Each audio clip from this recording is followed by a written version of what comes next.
Jeudi 18 mars 2021, mesdames et messieurs, bonjour et bienvenue dans ce flash d'information. Le programme actualisé des obsèques du Premier ministre Ahmed Bakayoko, décédé le mercredi 10 mars dernier à Fribourg, en Allemagne, est toujours en vigueur. Après les cérémonies d'hommage de la nation au palais présidentiel et les hommages du RHDP, des partis politiques et des associations suivies d'animations artistiques au stade DBMP, ce jeudi marque la levée de corps à Ivosep, suivi du transfert à Séguéla. Justement, on retrouve Kolo Koulibaly en direct d'Ivosep Treichville qui suit pour nous la levée de corps du Premier ministre Ahmed Bakayoko. Alors, Kolo Koulibaly, bonjour. Pouvez-vous nous décrire l'ambiance qui prévaut en ce moment à Ivosep à Treichville?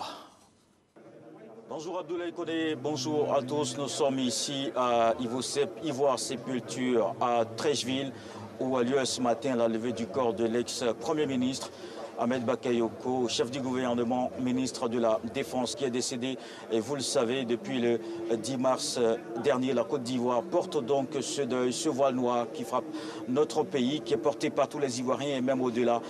En témoigne évidemment cette forte mobilisation encore ce matin pour dire adieu, pour dire au revoir à l'ex-premier ministre, pour dire au revoir à Ahmed Bakayoko, à Ambak, cet homme du peuple très affable, dont la générosité a fini par convaincre plus d'un, et tout le monde en témoigne.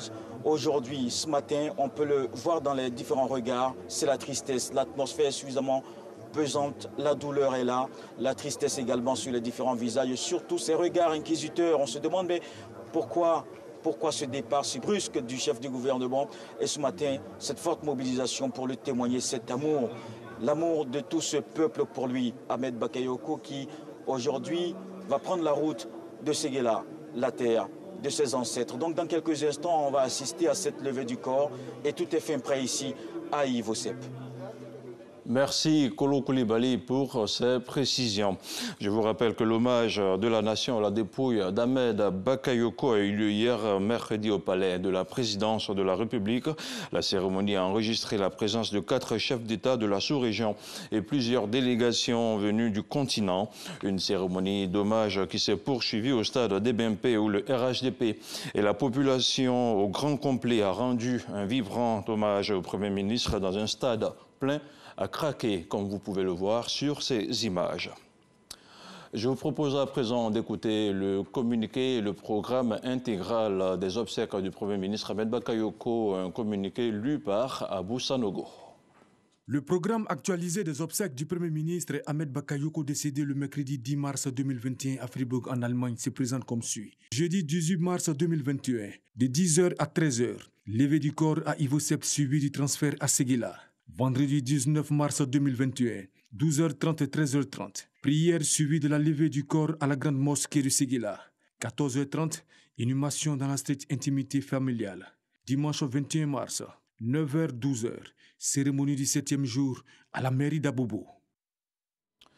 Dans l'actualité hors de chez nous, en Tanzanie, John Magufuli, président covido-sceptique, n'avait pas été vu en public depuis fin février. Son décès survient après plus de 2 semaines d'absence inexpliquée de problèmes cardiaques selon la vice-présidente. Cette dernière a annoncé que des obsèques nationales seraient organisées sous peu. 14 jours de deuil national ont été décrétés. Et puis, dans l'actualité hors du continent africain, aux États-Unis, après les fusillades qui ont eu lieu mardi soir autour d'Atlanta, on sait désormais que le suspect inculpé de 8 meurtres est un jeune homme blanc. Il a attaqué 2 salons de massage et tué 8 personnes, dont 6 femmes d'origine asiatique. La police semble écarter pour l'instant la thèse d'une attaque raciale, mais la communauté asiatique victime d'agressions de plus en plus fréquentes depuis le début de la pandémie fait part de son inquiétude. En effet, les crimes contre les Asiatiques ont bondi de plus de 149% dans les grandes villes américaines sur l'année écoulée. Et c'est tout pour ce flash d'informations sur RTI 1. Restez en notre compagnie. On se retrouve tout à l'heure à 13h pour l'édition de la mi-journée.